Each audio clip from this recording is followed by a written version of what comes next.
thutha atumia adigwa makiria ma 100 kuma mwena wa tigania kaunti-ini ya Meru nimagomanite mucemanio-ini uria mataririe kigiriko kiria mageragira kaingi athuri ao makuata kunyororio na kwagirwo kiene undu uria urahatiriria weikaro wao maugete fata wa ngwataniro yao ni kuheana mwihoko o hamwe na kwiyonjorithia ireta njira ya kwiyukiriria na njira imwe kana iria ingi na oho makoria thirikari kumarumbuia.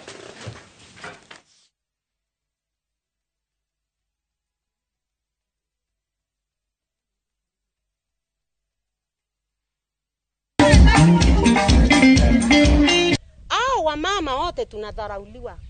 Kwanza tunaanzia na mboma zetu. Wale watu tumeachwa nao ndio wanaanzia kutudharau wakiwa wa kwanza. Mbeleni ukiwa na bwana unakuwa na maisha mazuri, lakini mwezi ukifika hivi kama ni msichana kama ni nduguya madharau yanaanza.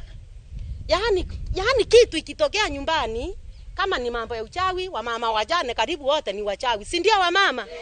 Tunaitwa wachawi. Jameni, si kuwa na uchawi mbeleni bwanangu akiwa hai. Kuna sababu ya wajane waungane ili wapeane zile challenges wanapitia ili to comfort one another.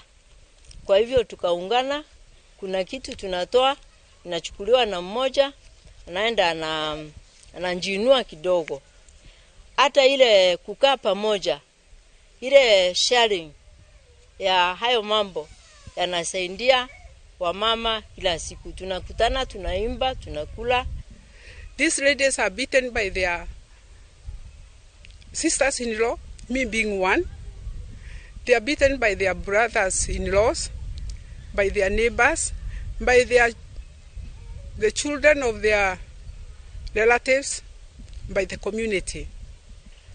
And the community is quiet. The government is quiet. It is normal. It goes on as normal. How can it be normal when what belongs to you is being abused by someone?